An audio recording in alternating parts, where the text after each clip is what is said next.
हर हर महादेव, राधे राधे, जय श्री कृष्ण। दोस्तों, मेरे सभी प्यारे दोस्तों को 15 फरवरी 2026 में आने वाली महाशिवरात्रि की हार्दिक शुभकामनाएं।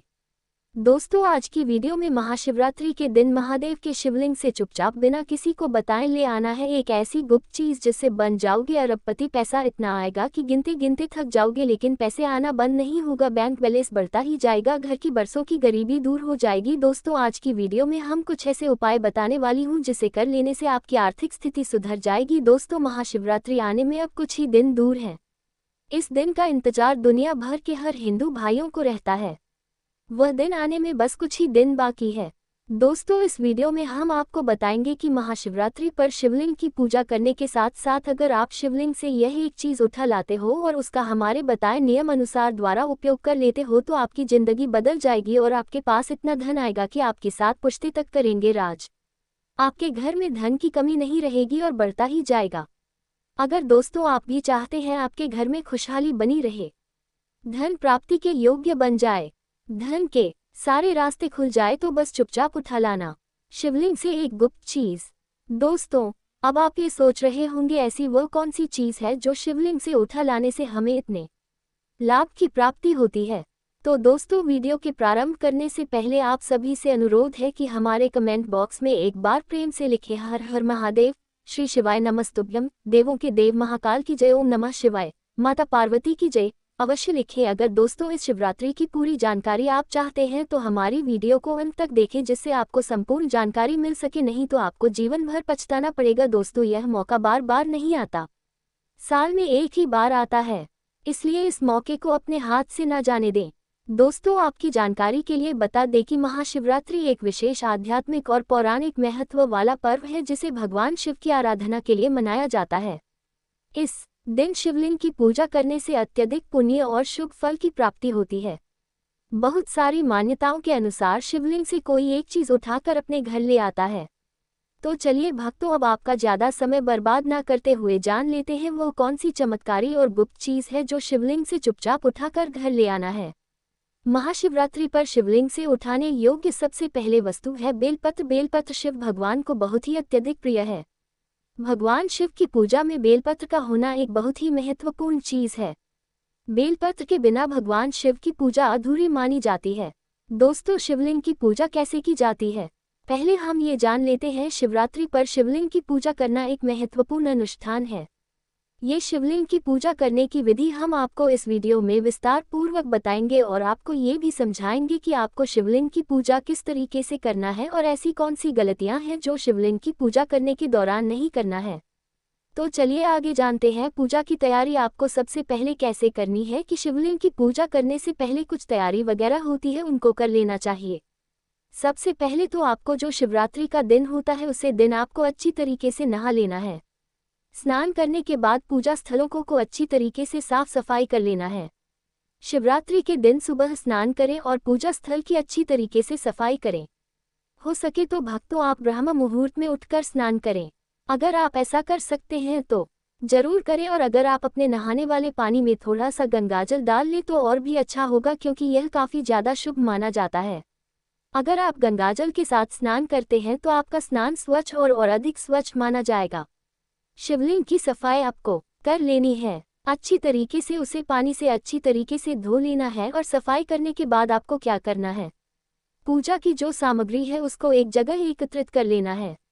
चलिए आप वह भी जान लेते हैं कि आपको पूजा की सामग्री में क्या क्या लगेगा। तो पहले आप उनको अच्छी तरीके से जान लें। सबसे पहले आपको फूल और पत्तियां, फल, दूध, दही, घी, चंदन, भस्म और हो सके तो थोड़ी सी भांग भी आप जरूर रखें पूजा की सामग्री में, क्योंकि भांग शिव जी को अत्यंत पसंद है। कहा जाता है कि शिव जी की पूजा में भांग का बहुत ही ज्यादा महत्वपूर्ण है। और एक और चीज बेलपत्र। बेलपत्र का तो बहुत ही ज्यादा महत्व है। हो सके तो आप बेलपत्र जो 3 पत्ती वाला बेलपत्र होता है उसका उसे करें। इसके बाद आपको क्या करना है, सभी सामग्री को अच्छी तरीके से एकत्रित इकट्ठा कर लेना है। अब चलिए पूजा की विधि भी जान लेते हैं कि आपको इस सामग्री को किस तरीके से पूजा की सामग्री में उसे करना है। तो पूजा विधि में सबसे पहले आप शिवलिंग पर दूध से शिवलिंग का अभिषेक करेंगे और उसके बाद आप शिवलिंग पर दही चढ़ाएंगे और उसकी अच्छी तरीके से अभिषेक करेंगे। दूध और दही चढ़ाने के बाद आपको क्या करना है, उसे पर फिर से थोड़ा सा पानी डाल देना है। अन्य जो आपका गंगाजल है उसको डाल देना है और अच्छी तरीके से स्वच्छ कर लेना है। अब इसके बाद आपको फूल और पत्ती लेना है, उनको चढ़ा देना है। शिवलिंग पर फूल और पत्तियां चढ़ाई, शादी या बेलपत्र भी चढ़ा सकते हैं। उसके बाद फल चढ़ाए। शिवलिंग पर फल चढ़ाने के बाद आपको आगे घी को आप थोड़ा सा जो शिवलिंग होती है उसके ऊपर चढ़ा दे और हाथों से थोड़ा सा उसके ऊपर चढ़ा दीजिएगा। अब इसके बाद आपको क्या करना है, जो चंदन होता है उसको आपको अपनी हथेलियां पर घिस लेना है और उसके बाद आपको शिवलिंग पर तिलक करना है। तिलक करने के बाद आपको चावल लेना है। भक्तों, आपको चावल एकदम लंबे और टूटे हुए नहीं लेना है, एकदम स्वच्छ चावल लेना है। शिव जी की पूजा में चावल हमेशा आपके बड़े वाले चावल और एक भी चावल टूटा फूटा नहीं होना चाहिए। एकदम बड़े बड़े साबुत चावल लेना है आपको। अब इसके बाद आपको तिलक करने के बाद आपको थोड़ी सी भस्म लेना है और उसको भी आपको शिवलिंग पर चढ़ा देनी है। भस्म चढ़ाने के बाद अब आपको थोड़ी सी भांग लेना है। भांग लेने के बाद आपको उसकी जो शिवलिंग होती है उसके ऊपर चढ़ा देनी है। अब सभी चीज़ों को आपको शिवलिंग पर अर्पित कर देना है और अगर पूजा में आप हो सके तो थोड़ा सा धतूरा भी ले सकते हैं, क्योंकि शिव जी को धतूरा अत्यंत पसंद है। आप उसको भी चढ़ा सकते हैं और अगर आपके पास इतनी ही सामग्री है तो आप उतनी भी सामग्री को चढ़ा सकते हैं।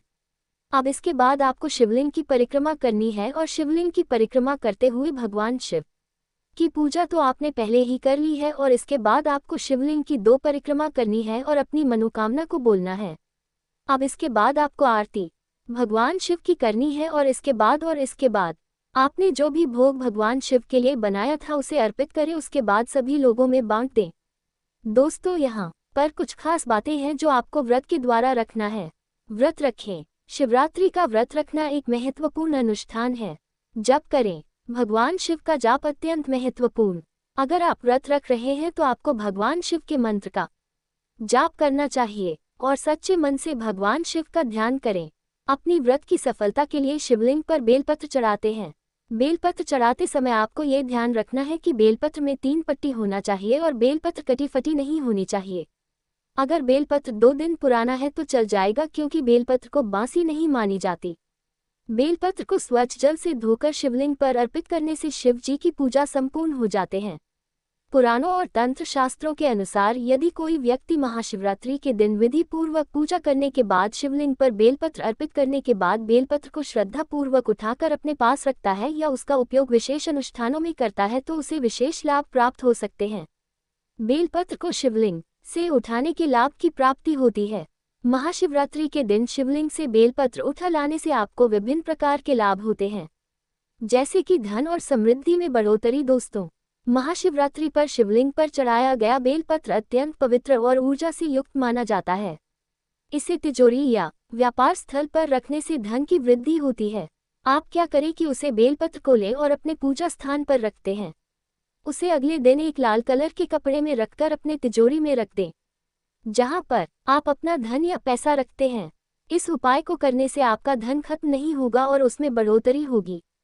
माता लक्ष्मी आपसे प्रसन्न हो जाएंगी और आपके घर में हमेशा के लिए वास करेगी। नौकरी और व्यापार में सफलता हासिल होगी। स्वास्थ्य में सुधार। शिवलिंग से उठाया गया बेलपत्र यदि नियमित रूप से जल में डालकर पिया जाए तो शरीर से नकारात्मक ऊर्जा दूर होती है। यह मानसिक शांति प्रदान करता है। आयुर्वेद में भी बेलपत्र का उपयोग अनेक औषधीय गुणों के लिए किया जाता है। शिवलिंग पर जो बेलपत्र शिवरात्रि के दिन चढ़ाया जाता है वह अमृत के सामान्य माना जाता है। अगर आप उस बेलपत्र को अपने घर ले आते हो और उसका उपयोग आप किसी भी बीमारी में करते हो, किसी भी बड़ी से बड़ी बीमारी क्यों ना हो, कुछ ही दिन में हमेशा के लिए खत्म हो जाएगी। पारिवारिक सुख और शांति। इसे घर में पूजा स्थान पर रखने से घर में सुख शांति बनी रहती है। पति के संबंधों में मधुरता आती है। संतान सुख की प्राप्ति होती है। जिन महिलाओं के यहाँ का बहुत सालों से संतान नहीं होती है तो वह महिलाएं शिवरात्रि का व्रत रखें और महाशिवरात्रि के दिन शिवलिंग से एक बेलपत्र ले आए और उसको पीसकर पानी में मिलाकर पीने से महिलाओं का गर्भ ठहर जाता है और संतान प्राप्ति होती है। ग्रह दोष और कुंडली दोषों का निवारण। यदि किसी की कुंडली में शनि, राहु, केतु या अन्य किसी ग्रह का दोष हो तो महाशिवरात्रि पर शिवलिंग से लिया गया बेलपत्र तांबे के पात्र में जल के साथ रखकर सिर पर छिड़कने से दोष कम होते हैं। कालसर्प दोष, पितृ दोष और मांगलिक दोष में विशेष लाभ होता है। कार्य सिद्धि और सफलता। यदि कोई व्यक्ति लंबे समय से किसी कार्य में सफलता नहीं प्राप्त कर पा रहा है तो वह बेलपत्र को लाल वस्त्र में लपेटकर अपने कार्यस्थल पर रखे। इससे सभी बाधाएं दूर होती हैं और सफलता जल्दी मिलती है। तंत्र मंत्र और नकारात्मक ऊर्जा से बचाव। महाशिवरात्रि पर शिवलिंग से लिया गया बेलपत्र नकारात्मक ऊर्जा को दूर करने में सहायक होता है। इसे घर के मुख्य द्वार पर रखने से किसी भी प्रकार की बुरी नज़र और टोने टोटके का प्रभाव नहीं होता। रात में सोते समय ऐसे सिरहाने रखने से भय और बुरे सपने नहीं आते। विद्यार्थियों के लिए विशेष लाभ। यदि कोई विद्यार्थी पढ़ाई में एकाग्रता प्राप्त करना चाहता है तो वह महाशिवरात्रि पर शिवलिंग से प्राप्त बेलपत्र को अपने किताबों के पास रख सकता है। इससे स्मरण शक्ति बढ़ती है और परीक्षा में सफलता प्राप्त होती है। ये बेलपत्र हमेशा स्वच्छ और सुरक्षित स्थान पर रखें। इसे किसी गंदे स्थान पर न रखें। दोस्तों, आपको हम बता दें कि शिवलिंग से हम हर प्रकार की चीज़ उठाकर नहीं ला सकते। जो चीज़ हम आपको बताएं आपको वही उठाकर लाना है और बेलपत्र को उठाते समय कुछ विशेष जानकारी है जिनको अब हम आपको बता देते हैं। कुछ विशेष बातों का ध्यान रखा जाता, जैसे कि बिना पूजा किए या बिना अनुमति के शिवलिंग से कुछ भी उठाना अशुभ माना जाता है। कभी भी जल, दूध या फूल शिवलिंग से ना उठाएं क्योंकि यह शिव को अर्पित हो चुका होता है। बेलपत्र को घर लाने के बाद उसका सम्मान करें और गलत स्थान पर ना रखें। इसे नियमित रूप से बदलें और पुराने बेलपत्र को बहते जल में प्रवाहित कर दें। महाशिवरात्रि पर शिवलिंग से बेलपत्र को श्रद्धा और नियमों के अनुसार उठाकर लाने से कई शुभ फलों की प्राप्ति होती है। यदि आप महाशिवरात्रि के दिन यह उपाय करते हैं तो निश्चित रूप से आपको मनोवांछित फल प्राप्त होगा। ऐं नमः शिवाय। चलिए दोस्तों, अब हम आपको बताते हैं शिवरात्रि के व्रत में क्या आप खा सकते हैं और क्या नहीं खा सकते, उससे संबंधित जानकारी भी जान लेते हैं। तो शिवरात्रि के व्रत में हमें कौन सी चीज़ों का सेवन करना वर्जित है और कौन सी चीज़ों का सेवन करना वर्जित नहीं है। तो सबसे पहले जानेंगे हम कि शिवरात्रि व्रत में हमें क्या खाना चाहिए जिससे हमारा व्रत बना रहे और उसमें कोई प्रॉब्लम ना हो और ना ही वह खंडित हो। शिवरात्रि के व्रत में फलाहार किया जा सकता है। इस व्रत में अन्न का सेवन कम करना चाहिए। शिवरात्रि के व्रत में क्या खाया जा सकता है? सेब, केला, संतरा, अनार जैसे फल खाए जा सकते हैं। साबूदाने की खिचड़ी, लड्डू, हलवा खाए जा सकते हैं। कुत्तू का पराठा खाए जा सकते हैं। नारियल पानी और समा चावल की खीर भी खाई जा सकती है। ड्राई फ्रूट्स जैसे काजू, किशमिश, बादाम, मखाना खाए जा सकते हैं। ठंडाई पी जा सकती है। धनिया, जीरा और सौंफ जैसे धान्य भी खाए जा सकते हैं। और भक्तों, एक और महत्वपूर्ण चीज़, जैसे आप शिवरात्रि के व्रत में खिचड़ी, जो साबूदाने की खिचड़ी है, उसको खाना सबसे ज़्यादा शुभ माना जाता है। कहा जाता है कि अगर आप शिवरात्रि के दिन अगर साबूदाना की खिचड़ी बनाते हैं और उसका दान पूर्ण करते हैं तो इसको हिंदू शास्त्र में काफ़ी ज़्यादा शुभ माना जाता है। कहा जाता है कि आप फलाह के दौरान अगर आप खिचड़ी बना रहे हैं तो अगर पहले आप बना लें उसको और आप उसको व्रत के बाद तब खा, जब उसको आप एक किसी कन्या को जरूर दे दें और कन्या को देने के बाद खुद फलाहार करें। अगर आप ऐसा करते हैं तो यह आपके लिए बहुत ही ज़्यादा अच्छा होगा। अगर आप दिन में एक बार फलाहार करते हैं तो आपको रात को नहीं करना है और न ही खाना खाना है। आपको जो अगर आप रात के टाइम फलाहार कर सकते हैं, आप कोई भी टाइम एक टाइम फल वगैरह खा सकते हैं और हो सके तो आप खिचड़ी वगैरह भी बनाकर खा सकते हैं। इस व्रत में आपको सुबह खाना खाना होता है नहाने के बाद, और उसके बाद शिव जी की पूजा अर्चना करने के बाद आपको जो भी अपने लिए खाना बनाया है उसको थोड़ा सा शिव जी को चढ़ाना होता है और उसके बाद आप अपने व्रत का पारण कर सकते हैं। तो दोस्तों, अब जान लेते हैं कि शिवरात्रि के व्रत में कौन सी चीज़ है हमें नहीं करना चाहिए और उन चीज़ों के सेवन से हमें बचाना चाहिए। शिवरात्रि के व्रत में क्या नहीं खाना चाहिए? गेहूं या चावल का सेवन नहीं करना चाहिए। साबुत अनाज से बनी कोई भी चीज़ नहीं खानी चाहिए और लहसुन प्याज का सेवन नहीं करना चाहिए। कहा जाता है कि प्याज और लहसुन मांस मादरी हो सके तो आप प्याज और लहसुन से दूर रहे। ज़्यादा तला भुना नहीं खाना चाहिए। दूध और दही का सेवन करने से बचना चाहिए। शिवरात्रि के व्रत में अगर बिना नमक के रह पाना मुश्किल हो तो सेंधा नमक का इस्तेमाल किया जा सकता है। महाशिवरात्रि का व्रत केवल एक परंपरा नहीं बल्कि गहरी आध्यात्मिक भावना, आत्मशुद्धि और शिव कृपा प्राप्ति का विशेष साधन माना गया है। शास्त्रों और पुराणों के अनुसार यह वही पावन रात्रि है जब भगवान शिव का विवाह माता पार्वती से हुआ था और इसी दिन शिव ने संहार, संरक्षण और सृजन तीनों शक्तियों का संतुलन स्थापित किया। शिवरात्रि का व्रत इसलिए रखा जाता है ताकि व्यक्ति अपने शरीर, मन और आत्मा को शुद्ध कर सके। जो भी व्यक्ति महाशिवरात्रि का व्रत करता है उसे जन्म जन्मांतर के पापों से मुक्ति मिलती है और गरीबी दूर हो जाती है। इस व्रत से व्यक्ति को मानसिक शांति, रोगों से राहत मिलती है, पारिवारिक सुख, संतान प्राप्ति, नौकरी व व्यापार में उन्नति और आर्थिक संकट से मुक्ति का फल मिलता है। कन्या के लिए यह व्रत उत्तम जीवन साथी की प्राप्ति का मार्ग खोलता है। वहीं विवाहितों के लिए दाम्पत्य जीवन में प्रेम और स्थिरता लाता है। सबसे बड़ा फल यह माना जाता है कि शिवरात्रि का व्रत करने वाला व्यक्ति मोक्ष की प्राप्ति होती है, क्योंकि भगवान शिव वैराग्य, त्याग और कल्याण के प्रतीक हैं। यही कारण है कि महाशिवरात्रि का व्रत श्रद्धा, विश्वास और नियमों के साथ रखने से जीवन में सुख, समृद्धि और आध्यात्मिक उन्नति प्राप्त होती है। ये रही दोस्तों महाशिवरात्रि की विशेष जानकारी। अगर अच्छी लगी तो हमारे कमेंट बॉक्स में भगवान शिव जी और माता पार्वती की जय जरूर लिखिए। धन्यवाद।